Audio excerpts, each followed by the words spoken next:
Shane, what happened in the second period? You guys seemed to take over the game. You know, you were trailing in the first. You got a little bit going there at the end with the goal. What did you guys do so much better in the second? I think, we just kept pushing hard.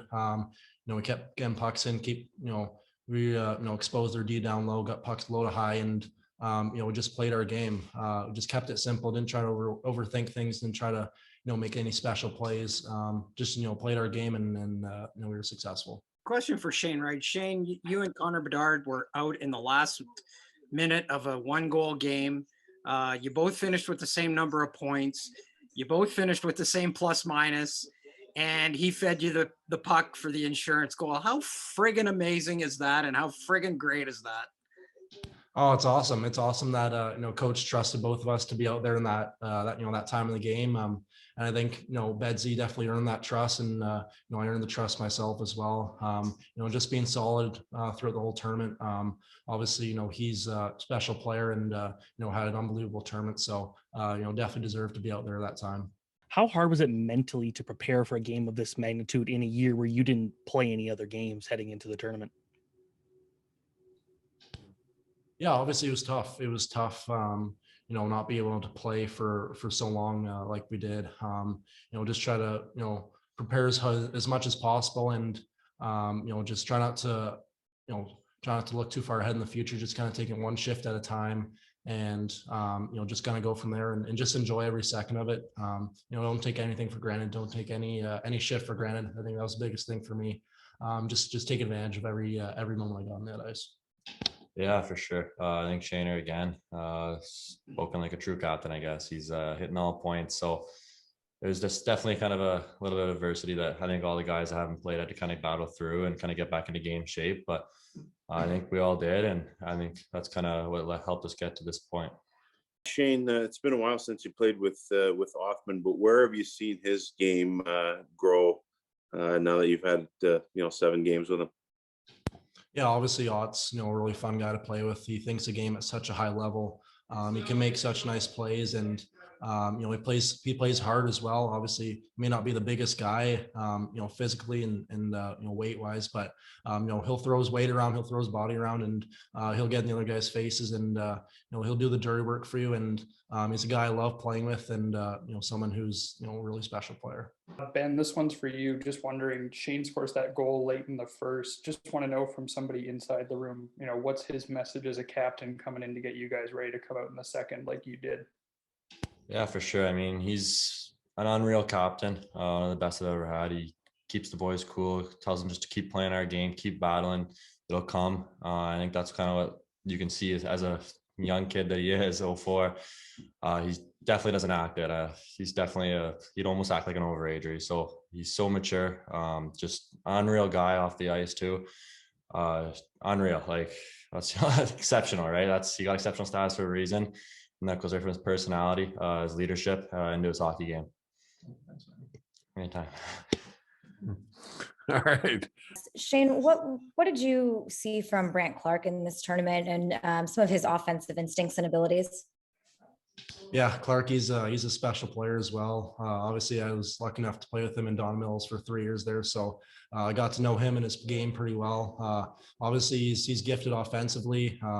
He can make so many nice plays in the O-zone, but I think the biggest thing that gets overlooked for him is his stick and his work in the D zone. I always say I hate going against him in practice because you can never get around him. You can never get through him. He's one of the best sticks I've ever seen in my life. So, he's obviously a great player for us and had an unreal tournament for us. Shane, for you, I'm just curious. Obviously, it's been such a difficult year for everyone, and you guys not playing very much. What does it mean for you to be able to win this tournament, knowing that Canada hasn't won since 2013? Yeah, it means the world to me. It means the world to this country. It means the world to the guys in our dressing room, or all of our coaches, all of our staff. Just the effort we put in, how hard everyone's worked since day one. Just couldn't be prouder of the work everyone's put in, and how hard everyone's pushed, and all those sacrifices everyone's made as well. So just couldn't be more proud of the guys and the coaches in our room. Ben, for you, I'm just curious. You put up such a strong tournament, led in most stat categories there. when you see that clock kind of ticking down towards zero, what's the thought process going through your head, knowing that you're a world champion? Yeah, it was really exciting. The last minute felt probably a bit longer than the rest of the game, so it took a little while at the last minute there. But once Shaner kind of put the icing on the cake there with 40 seconds left, it really set in. That was huge for us, and yeah, feelings can't be really described. It was unreal. So it's awesome to do, and couldn't have done it with a better group of guys. Now you've won the championship. What's next for you this summer? Just getting back in the gym, getting back in the ice, trying to find ways to get better, prepare for the OHL season. I think that's all I can do right now. Obviously, we don't know when exactly we're going to start.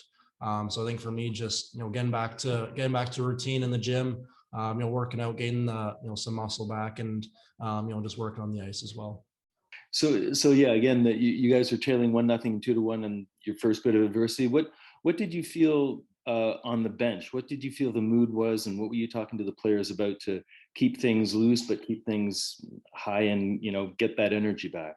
Yeah, we had not been scored on. We had scored first every single time, so which is a great thing. You tend to have a pretty good chance of winning games after that, and we've won every game.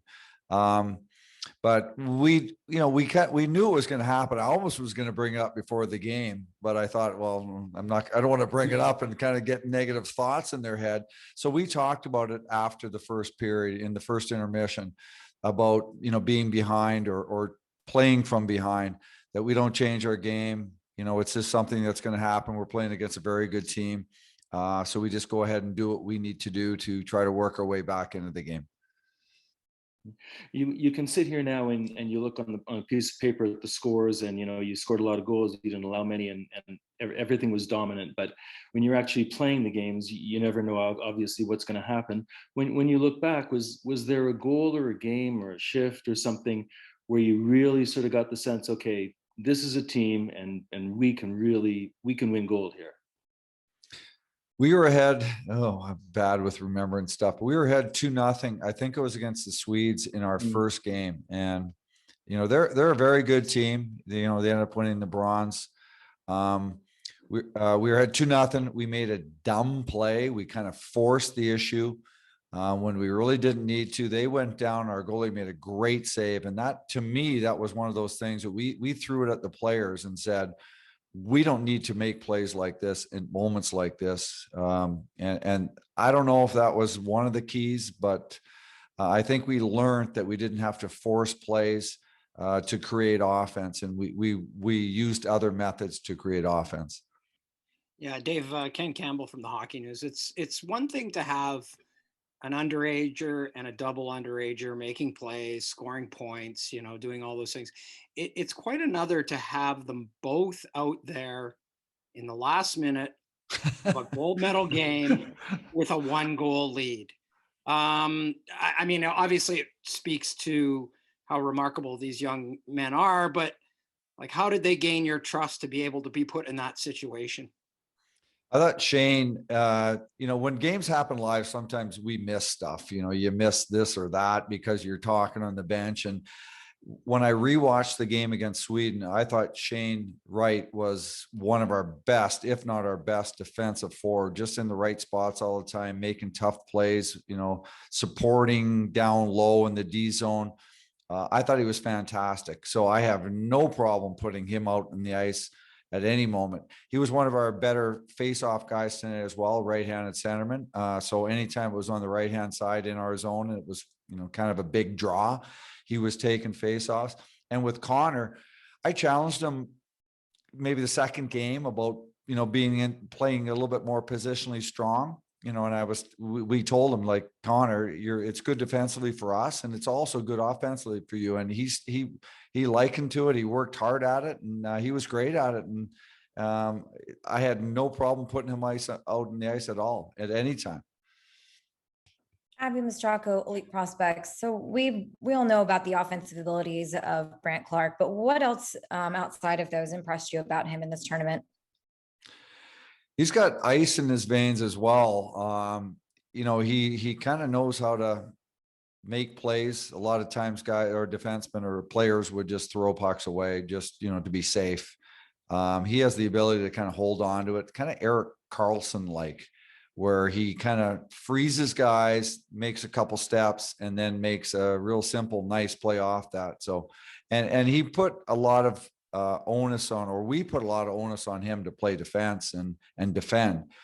And I think he really responded to that very well. And he was a major factor in this. He was one of those guys that just wanted to please his teammates and the coaching staff, and he did a great job. He was a real plus to us the whole tournament. Dave, what was your biggest surprise, or maybe your biggest takeaway from the event, or something that maybe going in you didn't expect that you saw as the tournament progressed? I didn't know many of the players at all when I got the job. Really didn't know the junior level that well. And, so we started looking at our forwards, watching video of our forwards, watching video of our D. And we thought we were going to have the ability, we thought we were going to have a lot of players who could score. And, that proved true. It was our defense that surprised me. Kuhlman's, turned out to be a real player. I mean, I thought our defense was fantastic. They offered different elements. We had Zellweger, who is a great skater and distributes pucks pretty well and did a really good job on the power play. Brant Clark is a power play guy, offensive player. Del Mastro is not a lot of fun to play against. He'll hit you hard.